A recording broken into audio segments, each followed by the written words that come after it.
Hello, everyone. Thanks for checking out this special episode of Really Dicey. This is Manny, and I'm here with.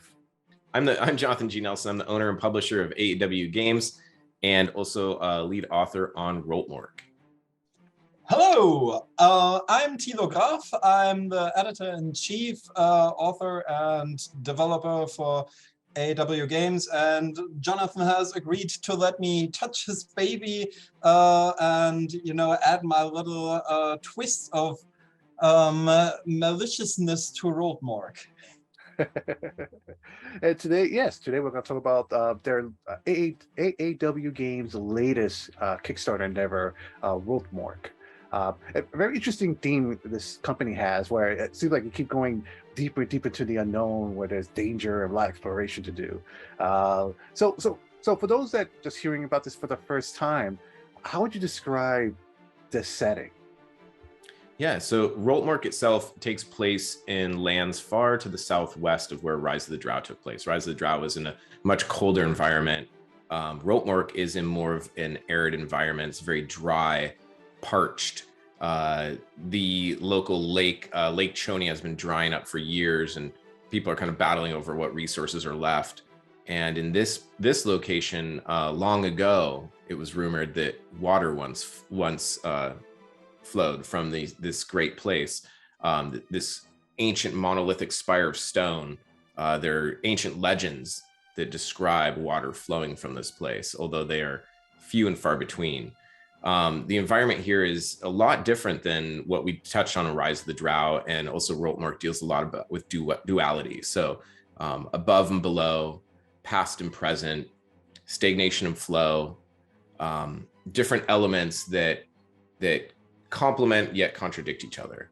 And so in this particular adventure, we're dealing with a lot of immersion, immersing your players into a unique environment, immersing your players into the experience of becoming their characters, actually experiencing the adventure through an audio soundtrack that's 3.5 hours long, with flow and stagnation tracks, basically different tracks for each location, each one that's 10 minutes, with dynamic dungeons, moving battle maps that you can loop. So each map you can put on a flat panel TV and set it out upon the table and actually put miniatures on there and move them around. Our box set even has pawns that you can place out. And when I'm talking about flow and stagnation, people may be wondering what that is, especially when I'm talking about past and present and above and below and what have you. And we can get more into that later, but flow and stagnation are two different states. It's kind of like a new mechanic we're introducing for monsters and also parts of the dungeon itself below, where things can change from kind of like an elemental form of more of a fluid form into something that's stagnated or slowing down or stopping. And so throughout the adventure, there's different ways for the player characters to interact with the environments, with the creatures, and actually affect things within the dungeon and the outcomes of certain events based on using flow and stagnation themselves. And each monster has a flow and stagnation mode. So there's a stat blocks that the black text applies to both of them. The blue text is flow, and the green text is stagnation. So depending on which mode the creature's in, the creature will react in different ways, have different resistances and what have you. I just want to add that this notion of duality stretches beyond simple stagnation and flow, because it is also inherent in the very concept. Because at one point, you're probably just thinking, okay, stagnation is probably bad, flow is good, because flowing water, crisp, clear, and so on and so forth. But it's also flowing water that will, smash you against the next wall, that will drive you into this pit that is going to crush you. Whereas stagnation can be conducive to life, just not life in the regular humanoid, benevolent, humanocentric way, if you know what I mean. So there are aspects to those that make them something else than just a good-bad dichotomy. Mm-hmm. And this leitmotif actually stretches through the entire adventure, and it actually also influences the structure of how the adventure can be tackled. One of the notes that we have for it is as above, so below. So the Wiccan adage is essentially applied on a design perspective in a literal sense. That there is this ginormous solemn spire in this wind-blasted wasteland. And this solemn spire just stands monolithic, ancient, like something out of the introduction of Shadow of the Colossus or out of some Dark Souls game or Elden Ring or something like that. And you see this wondrous landscape, you want to explore it, but you have actually the choice. Do you want to tackle it from the top? Do you want to cross this weird bridge that has weathered the centuries, even the millennium? Or do you want to take a look at the bottom of the spire? Take a look at that weird twinkling light in the distance where none should be. And there are approaches to tackling the adventure in a variety of ways. So while it has projected most likely ways of playing it, there are actually, which is by the way supported by our playtests, completely different approaches. You could theoretically, for example, generate a cipher on your own for the runic language that we devised and enter one of the places in the dungeon or in the entire adventure that usually would come much later for most groups. But this is a possibility and the adventure works. So you're not skipping anything. You still have to engage with the entirety of the adventure, but the sequence in which you tackle everything is actually up to the skills and the particular proclivities of the respective group. And it actually influences your gaming experience and also to a degree how you experience the story, in which sequence you tackle the respective components of Rultmoork.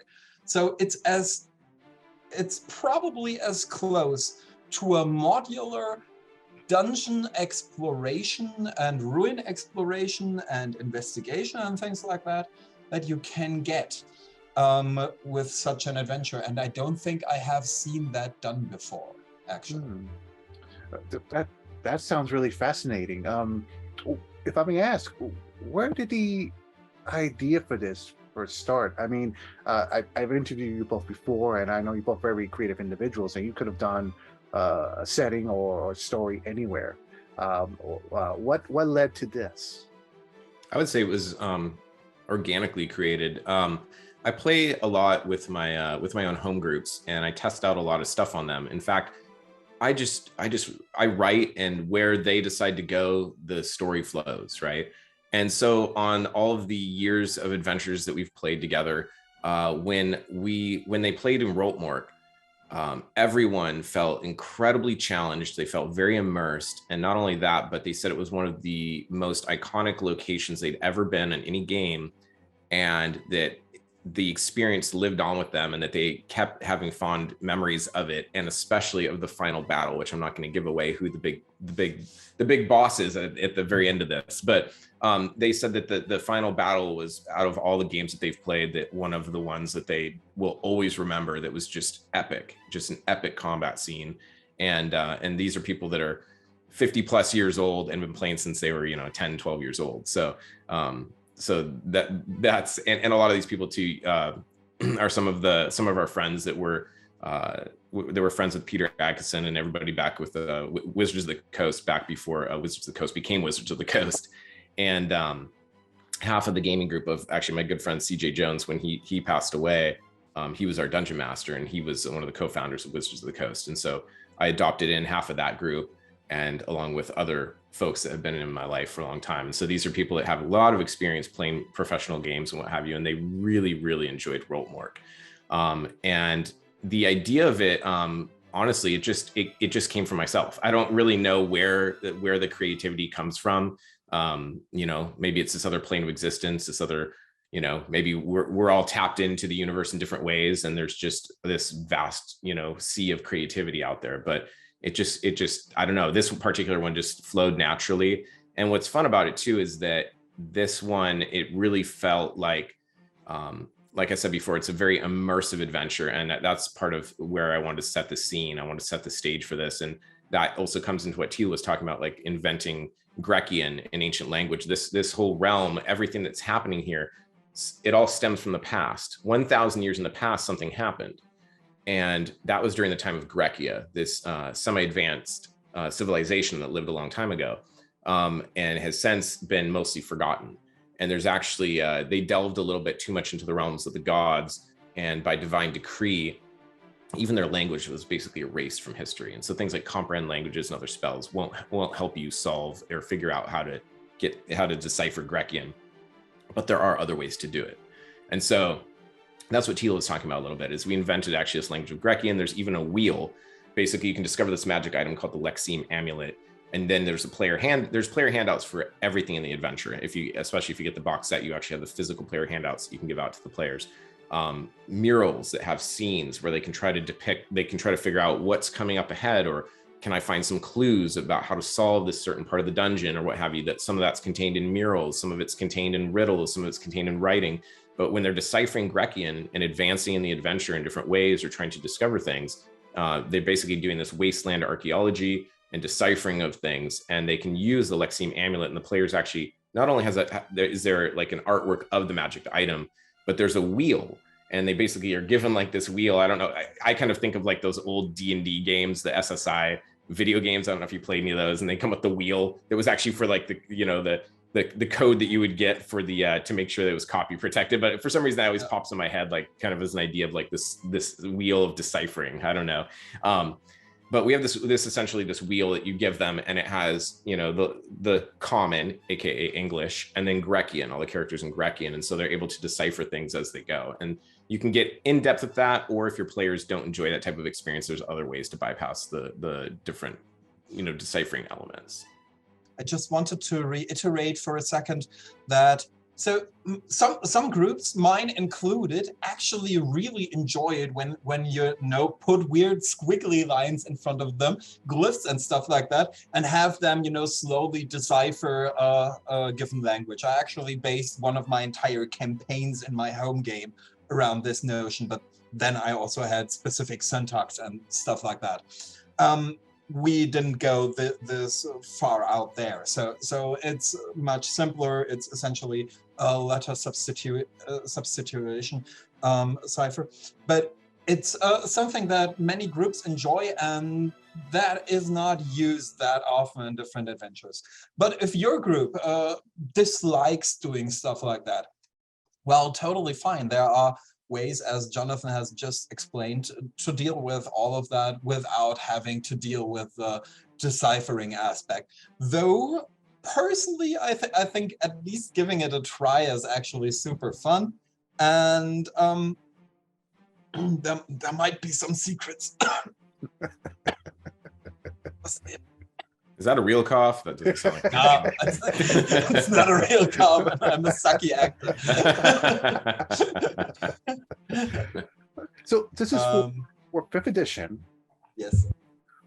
For 46 players, is it level 5 to 7? Is that it's levels 5 to 7, but and Thilo can go more into this other aspect of the game, but it could be geared towards higher levels because we have something called hardcore mode. So basically, like one of our groups, one of the playtesting groups, for example, the ones that Thilo was talking about earlier that kind of tackled things from a completely different angle, they've been playing together since they were kids, and they're all in their 50s. These are all veterans, both in real life and in the games, in playing D&D. And they came at things at completely different angles and were able to tackle far greater challenges than some of the other groups with greater ease, just by using their wits and overcoming challenges by using certain spells or coming up with unique ideas to skirt around challenges or bypass them and what have you. But that said, you could gear this adventure towards those levels, the level range of 5 to 7, but it could also go much higher if you introduce hardcore mode, which I'll let Thilo delve into a little bit. So, I personally am actually not that comfortable with a lot of the it's for levels X, Y, Z descriptions used in adventures, because for example, my groups tend to be utterly bored by adventures that are suited to their respective level range when I put those in front of them. So I have to rewrite them all the time because they're veterans, much like what Jonathan just described about that particular group. My party tends to curb stop published adventures like there's no tomorrow. So essentially, what I have devised for my home games is something important, namely hardcore mode. What is hardcore mode? Hardcore mode is that little bit of maliciousness that makes a challenging trap really deadly, really insidious, devious. You know, it's not about just amping up the damage values or something like that. It's adding this additional complication beyond the first complication. Because the other thing that this whole level range for characters tends to imply is that if you are a character of this level, you'll get this amount of skill checks, and when you roll them, you'll succeed, and when you fail them, you'll take damage, or you die. And Rultmoork is designed in a somewhat different way, in that Rultmoork and its difficulty is highly contingent on how good the players are. Not the characters, not how high you roll, but how much you think about the environment that you're entering, how much you try to understand the culture, how much you pay attention. A lot of the difficulties of the module can be pretty simple or rather easy if you tackle them correctly. Many of them can be bypassed if you're really smart and if you really understand how this civilization worked and how it operated. But you can also botch big time, and then you're suddenly faced with some pretty deadly and dangerous scenarios. And personally, I am a huge fan of this notion of player skill being more important than just rolling high, than the character skill. Not just getting an info dump because you rolled, I don't know, a 30 on your history check or something like that with double proficiency and what have you, but rather because you pay attention. Hey, we saw that mural over there and it depicted this one thing. Hey, let's think about this for a second. It depicted those two things. That might have been a symbolic rendition. So if we combine the, actually thinking about it, engaging with the environments that the adventurers explore, and being immersed in it. So the adventure not only is created specifically to immerse the party in the environments, it also rewards the players for paying attention and for, acting in this fashion. So difficulty can vary radically, and we've seen that in the playtests, as Jonathan mentioned before. There are several ways of tackling this module in a surprisingly non-linear way, and all of them work out in the end with different difficulty spikes for different approaches, obviously, for different play styles. But yeah. That said, that you still could quickly have a TPK for a group that's either, if you have a group, let's say they're all beginner players, or you have a group that is just simply not paying attention or just wants to hack and slash their way through a dungeon, you could potentially have a TPK. Because you do want to use your wits. You want to use your wits to overcome the challenges. And it's not entirely required, right? But it's going to be a very, very difficult and deadly dungeon if you just go meandering through, hacking and slashing and wandering around. You definitely want to take into consideration all of the different clues that come along the way. And that's part of the immersive environment experience. So let's talk a little bit about the actually a lot about the Kickstarter and your stretch goal. So what exactly are you offering backers? Yeah, so the different things we're offering right now is at the $29 level PDF 44 is the hardcover book with beautiful artwork of A Lich with Stagnant Dead by Kim Van Dewen, who does a lot of professional D&D artwork. The limited edition version at $79, and that has artwork by Seattle-based local artist Nat Dam, who does all of the artwork for the for band posters and whatnot that go all over the city, and all promotional stuff for this area for the Seattle Theater Group. He does all of that, and also album artwork for bands. And we decided to recruit him for a kind of a more of a metal style limited edition cover. We also have the box set, which is what we really encourage everybody to back at if you want to get all of the essentials for the game.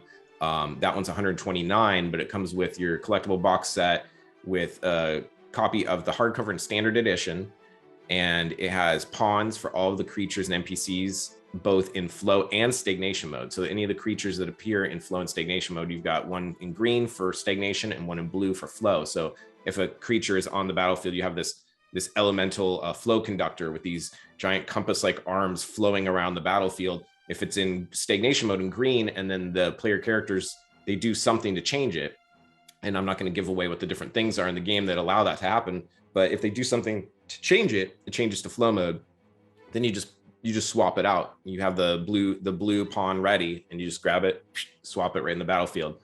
And you can be using the dynamic dungeons moving battle maps that are part of the Kickstarter as well. So you can have maps that are actually moving and looped on a flat panel TV screen and be swapping out the pawns. So yeah, the box set has the main book, the pawns, and then it has two bags. And those little bags, one's blue, one's green. And in the blue bag, you have 11 flow tokens, which can be used in the game and given to players when their characters find these things. And they can be used to change things from stagnation mode to flow mode, or interact with the different elements in the dungeon and change things into more of a fluid state by using flow tokens. And you can just set it down on the map itself or hand it to the DM, whichever you prefer. And there's also a full set of flow dice. And so the dice have a thematically water, kind of more of an elemental, sparkly kind of theme. And so that one is a full like what you consider a full D&D set. So 2d20s, 4d6, and one of each of the rest of the dice. And we have the same thing for stagnation. We have a bag of stagnation tokens, 11 stagnation tokens, and a full set of stagnation dice. And then we also have the player handouts. And the player handouts are really high quality, glossy cardstock handouts that you can give out to the players. So for example, if they encounter some murals and that has some important information, you can hand those cards out to them, and they can either retain them so they can look at them later, or give them back to you and ask for them later, whatever you prefer as a DM. And same goes for things that are in Grekkian. If something is in Grekkian, you can give that out to them. And then at some point, if they find the Lexium amulet or one of the other ways to decipher Grekkian, then they can have be given that as a player handout as a tool, so that they can start deciphering some of this and solving some things. The Grekkians loved riddles. So a lot of the Grekkian, once you translate it, once you get it translated into common, aka English, now you still have to solve the riddle to go forward.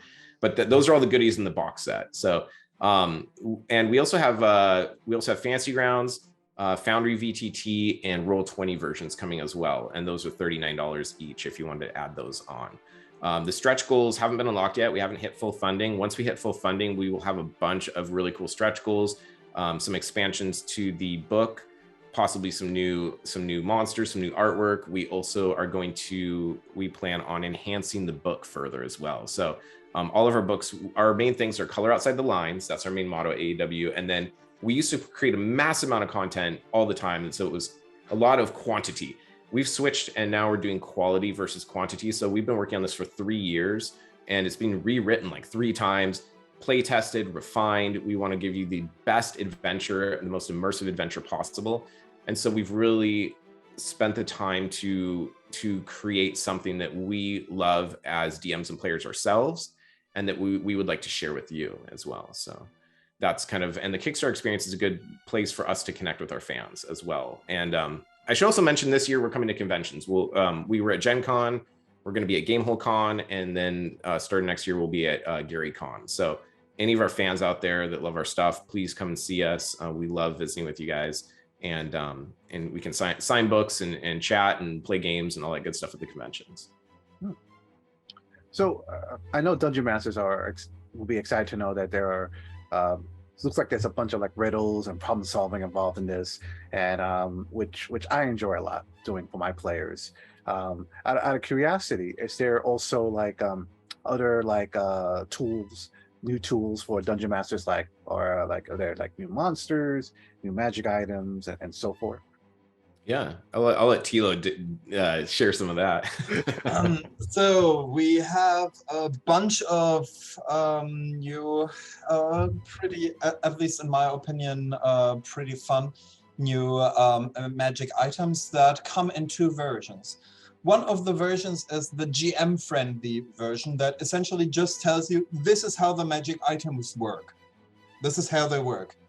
And then there is the player version, because the player version, gives you hints and tells you approximately what you can expect from those magic items. But a lot of the adventure is about interacting with your environment, thinking about it. And so the player version of those respective magic items, as they are also touched by the divine decree upon Grecia, do not come with the full array of information. So we expect the player characters to not just stockpile those magic items, but to actually, use them, because we all know that sometimes you have this adventure where a ton of magic items are dropped on the players, and they're like, yeah, we're gonna stockpile them and sell them somewhere down the road at one point. The entire module is structured in a way that rewards the players for not doing that, for actually engaging with the tools that they're given. So that's one of the aspects that was real important to me on a design level. The other one, it would be monsters. So I'm a sucker for monsters, and I hate badly designed monsters. If you've read the nightmare fuel I've created for example, applied and aggregate spelunking, if you've read those adventures, those monsters were critters that came from my twisted pen. So I am pretty good at making pretty nasty monsters, and all of the monsters and all of the NPCs encountered in Rultmoork are original builds. That even extends to the, for example, the cultists of the Church of Still Waters. We have means for example, MOOC level characters, like, for example, cultists, for the GM to modify them on the fly. So I've got the cultist customizer, which is essentially a way where you can say, yeah, okay, I've got this array of cultists, and I'm gonna put some checkboxes there, and that's the array that will challenge my party best. Things like that, with different abilities and things like that. We have the whole dual mode angle that we've already touched upon with stagnation and flow mode. And we have not one, not two, we have three absolutely twisted and extremely deadly boss creatures haunting the halls of Rultmoork. In one instance, there are different possible layers with a whole different ability array and a different experience of fighting them, and so on and so forth. So there is also a lot of customization going on there for GMs willing to do that. And the monsters obviously also tie into a couple of the hardcore mode options. So yeah, you can make this deadly, and as noted, all stat blocks in the adventure are absolutely original builds, completely from the ground up. No old critters in there, all new and deadly. Yeah, lots of stuff to keep your players won't, go, oh, we know how to deal with this monster. No, there's none of that. They won't have encountered any of these things in this book prior to playing the adventure. Yeah. Oh, excellent. You mentioned before that that this setting is close to the setting for your previous book, Rise of the Drow. Oh no, it's not. It's close to it in that it's in Aventir, and Aventir is kind of that is our campaign setting, which I should point out is free on our website for anyone to use it. You don't have to actually purchase anything. You can go in there and grab everything you need, just with hyperlinks and whatnot. But yeah, in the Aventir, which is essentially picture like Pangea, it's like a massive continent. Far to the northeast is the Clavet Kingdom and the region known as Vic Mordair. Closer in, you've got Serpent Lake, and then the village of Rybalka. And the village of Rybalka is where Rise of the Drow kicks off, and that's a much colder environment. It's in the frigid north. This is far to the southwest in more dry and arid lands, often in what's called the disputed territories, where there's no particular, there's currently no real governmental structure. There's no countries there.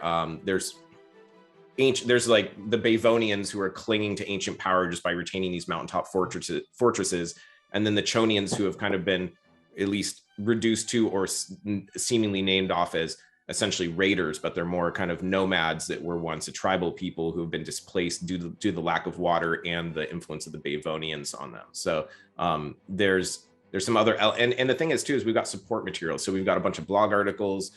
We've got the Aventir Adventures blog category, if you go in there, where you can learn more about the region and all the other locations, and even have some like little mini adventures through some of those. And that's all free on our website as well. So you can kind of not only immerse your players through the adventure Rultmoork itself, but there's additional support materials online that will continue to come out with.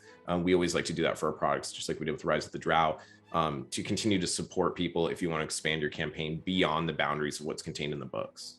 Oh, okay. So anyone that for fans of the Rise of the Drow book,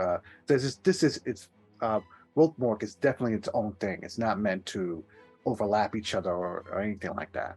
No, I wouldn't say so. I mean, if you really wanted to try to get your group into it, I mean, you could always have them transport, through a portal or something like that. But it isn't meant to tie into the Rise of the Drow at all. But we could reveal, if we've got a little bit of time left here, maybe near the end of the podcast, we could have a little reveal on something else that does tie into Rise of the Drow. Well, suddenly it looks like we have time. I will pass the torch to Thilo then, because for the first time in the history of AEW games, I have passed off my creative director and project manager lead torch to my friend Thilo here, who is taking the reins for just a little bit for this wonderful adventure that he has been working on secretly. So, Rise of the Drow. Those humans, those surface dwellers, they came down. They vanquished House Scullion. They defeated the Eclipse Angel and the Demiplane of Venom. Our goddess left us. The other races in the underworld, they banded together like the cowards they are. When the Demiplane of Venom collapsed into our city, they were waiting. Their combined forces were waiting for us to weaken. And then they walked in. Those cowards. That was then. 2.5 years have passed. We have suffered. They have tried to strip everything from us that makes us strong, that makes us dominant, that makes us the undisputed lords of the underworld. It's time to claw back to dominance, to supremacy. What's coming up is play a Drow, be devious, be evil, face overwhelming odds. This is Rise of the Drow after the fall. And we're about to teach the coalition of those paltry other species a lesson they will never forget. And in Rise of the Drow after the fall, each player gets to choose every player is going to be a Drow. Yep. So you don't get to choose your race in this adventure, but you do get to choose from the various Drow houses, and each Drow house has unique abilities and different things that make those thematically different. and there'll be beautiful artworks to coincide with all of this. You also will have different quests and things like that, that some of them you may share with your fellow players, and others you may need to keep quiet, because there's always going to be ulterior motives going on behind the scenes, even though everyone's working together to try to reclaim their right as Drow. So you'll choose you'll be a Drow, you choose your Drow house, you choose your character class, and then you get rolling. And so Rise of the Drow after the fall will hopefully kick off. We hope to go to Kickstarter later this year or the beginning of next year. So most likely early 2023. And I also must point out the artwork for this one is gorgeous. The artwork that all the artists have been working on is the best that has ever been produced for any AEW Games product. And I really think that this book is going to be one of our most beautiful books we've ever produced. So very excited to bring this to you guys. Oh, that's awesome. There is not enough Drow-centered adventures, in my opinion. Going back to Rultmoork, Alexa, so right now it's on Kickstarter. Once you're successful, and I do believe you will be successful in reaching your goals, how soon do you think this will reach backers? Our goal is to deliver it in time for the holidays. So if anyone's buying it to surprise their DM or their gaming group or their kids or what have you, that you can get it in time for the holidays. Of course, that's a lofty goal considering all of the craziness that's happened since COVID. So there's always a chance that we could end up with some kind of problem with shipping, because that has happened in the past. Since everything went down with COVID, I had different problems where, if we did a second, third, like I think we're on our third printing of Rise of the Drow now, that one got backlogged for a long time and it was supposed to be here. And then I had to wait like another month and a half, 2 months for it to arrive. So that can happen sometimes. I'm hoping that doesn't happen this time, and we're trying to figure out, which port we can ship into where it's not going to end up as part of that mess that's happening, where things are getting all stacked up and backlogged. So the goal is December. But that said, that's in a perfect world. So I want to get it in people's hands in time for the holidays, if we can do that. However, I have to say that we're actually super far along production. So essentially the primary chance of failure has to do with, shipping and stuff like that. So I think that not necessarily. I have to jump in. Not necessarily failure, but failure to deliver by December. Yeah, exactly. Yeah, we will succeed. We will deliver. Absolutely. And that's something I should point out too with our books. We are DMs and players ourselves. We really support all of our fans and customers and friends. At any of the conventions, we really encourage you to come and connect with us because, like at Gen Con, we went not with the goal of making money, but with the goal of reconnecting with other humans. COVID made it very apparent that we need that sense of community. We need that connectiveness more than anything else, really. And so kind of our new goals going forward, coloring outside the lines, quality over quantity, and then connecting just as human beings with each other and as fellow DMs and players. And I really appreciate our backers, our supporters, our customers. You make our books possible. And so if you ever have a problem with any of our books, always reach out. And when you reach out, you're going to get me. I always respond. A lot of times I'm even the one helping ship out some of these products, some of these books, because I took over and we actually redid our mailers and everything to protect the books better, 100% environmentally conscious materials that can be recycled.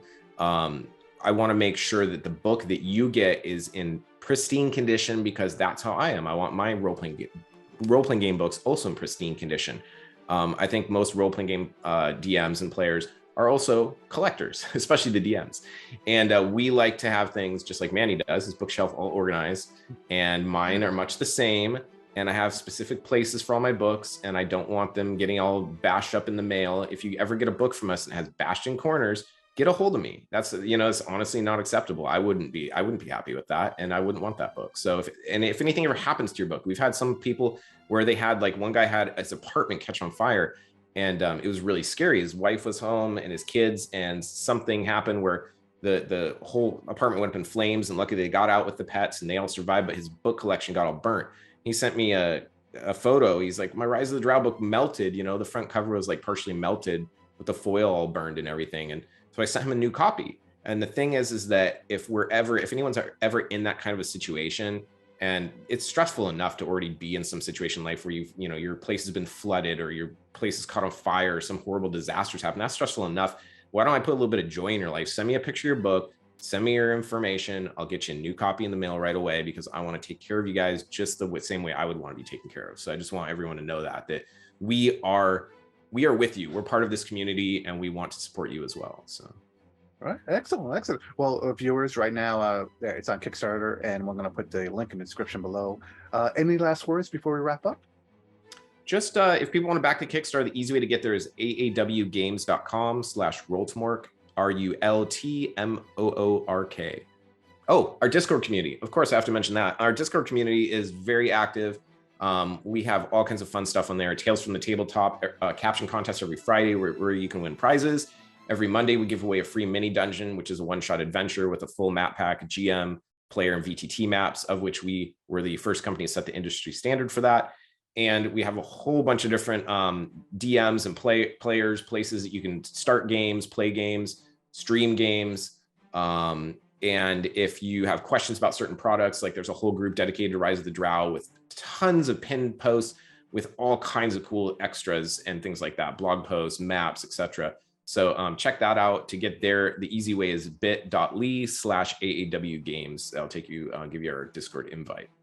I hope everyone joins the Rultmoork fun, because I definitely loved working on it, and I want to see what happens when my devious critters hit a couple of those tables out there and the carnage they'll produce. So yeah, please check out our Rultmoor Kickstarter, and thank you so much for listening and hear me ramble and go all bad RPG while introducing the Rise of the Drow After the Fall teaser angle thing. So thank you so much. I hope I wasn't too cheesy.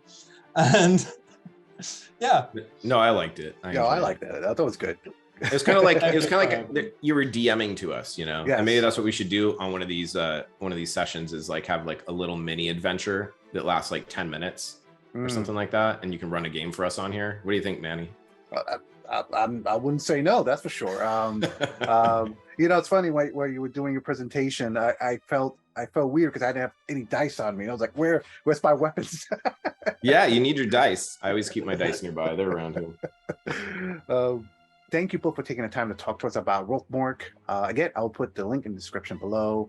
And to viewers out there, stay tuned for more videos. Have a great day, everyone.